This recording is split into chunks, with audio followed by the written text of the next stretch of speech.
deep breath, although one should at the result in this report, because if I take a deep breath, the time will be up. I have 6 minutes approximately to deal with a report that's over 1,500 pages long, that has taken 7 years, and the conclusions are absolutely damning. And TDs, it's significant that the Dáil is empty. We have the first senior minister finally since the Taoiseach left, and that shows we have no backbenchers coming in to take their slots. And I seldom make these points, Ciancórla, because I realise how busy people are, but this is a very significant report. And what is the report about 7 years after it was set up? It tells us that there was a sale of CiteServe, a business, and it sold for 44.3 million. At the time it was sold, that CiteServe owned 162 million to the entity that's known as the IBRC. 44.3 was what it was sold for. At that point, the taxpayer had put in 34 billion into IBRC. And so, what is all this about? It's sold at such a low value. There's a write-off of 118 million euro that the taxpayer takes account of, or is accountable for. And we're hearing today that this is a waste of time and we're rushing in to get rid of commissions of investigation. I would say that's all premature, and I would ask the TDs, but particularly the government and the minister, to actually read the report and let's find out what happened here. The entity, which was Anglo-Irish on the one side, is declared a saint. That's the corporate angel on that side. On this side we have Denis O'Brien, the personal angel who did nothing wrong. However, in the middle we have CiteServe, which was sold, and inexplicably they were left to sell themselves with absolutely no oversight. And I might, if I have a chance, come back to the theoretical oversight that was there.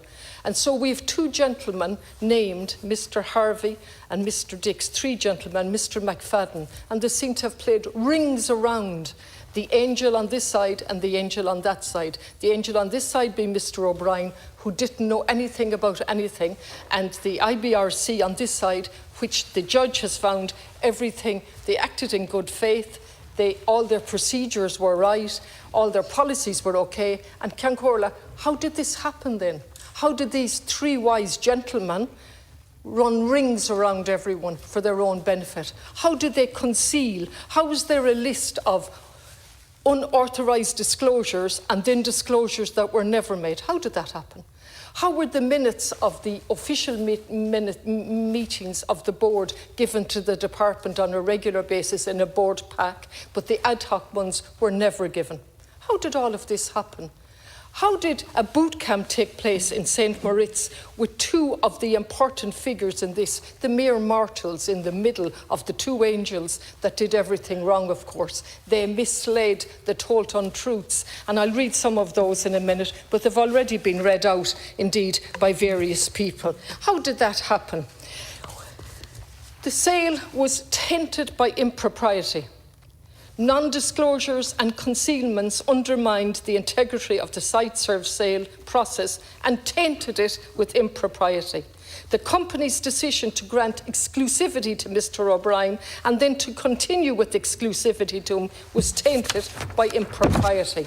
The company's decision not to disclose Mr. O'Brien's final offer letter to the bank was tainted with impropriety. There's a whole list of these. In the time I have, I can't possibly do it, but what's set out clearly in relation to Mr. Dix, a slip of the tongue might call it Mr. Fix, but we'll stick with Mr. Dix, Mr. Harvey and Mr. McFadden, disclosing confidential information, some of them manifestly improper and wrong, undermined the integrity of the CiteServe sale.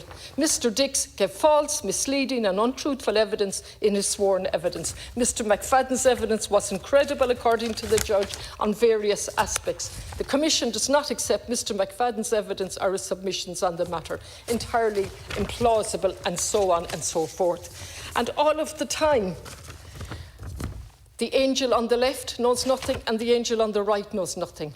These undisclosed negotiations that were going on led to the extraordinary situation, according to the report, in which Mr. Harvey, as CEO of CiteServe, Mr. McFadden, one of the two co-founders, negotiated a deal for themselves. and nobody was aware of it, even though the process was monitored by the Board of Directors of CÉRB, the Sales Subcommittee, 2 sets of corporate finance advisors, KPMG and Davy, the Chief Financial Officer, who's been mentioned already, the company solicitor advising both sides, Arthur Cox, with Chinese walls, of course, and a representative of the IBRC, Mr. Hobbs, monitoring the situation. Now, Ceann, I said I'd come back to the monitoring. So we have an inexplicable decision by the IBRC to allow the sale to be managed by these men who have now been found not to be credible in any way. I don't know why that was allowed. But then they think about that and they say, we'll monitor it. And they talk about getting PwC in to monitor it. Then they don't. They get in a Mr. Hobbs with his company. He's paid $5,000 a month into his company to monitor this situation. He's supposed to be at all of these meetings and report back. Of course, there's no written agreement with the IBRC.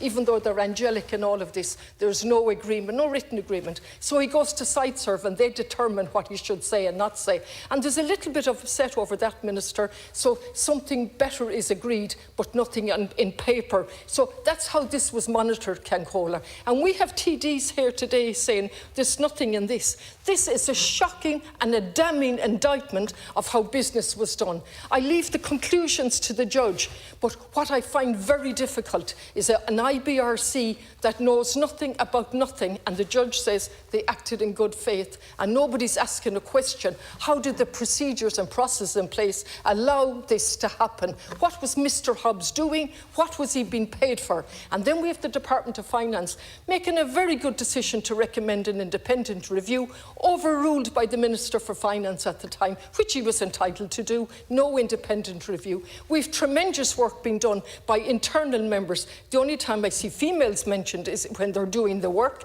in this. The rest was all male dominated, and they did tremendous work cataloguing and getting together everything. Later on it all goes missing. The judge finds that extraordinary as well, that various documents go missing. In fairness to my colleague, I'm going to stop. But Ceann, if you have any influence, this is a document that should be discussed for quite a number of hours on the floor of this stall so that we analyse what's happened and we learn from it.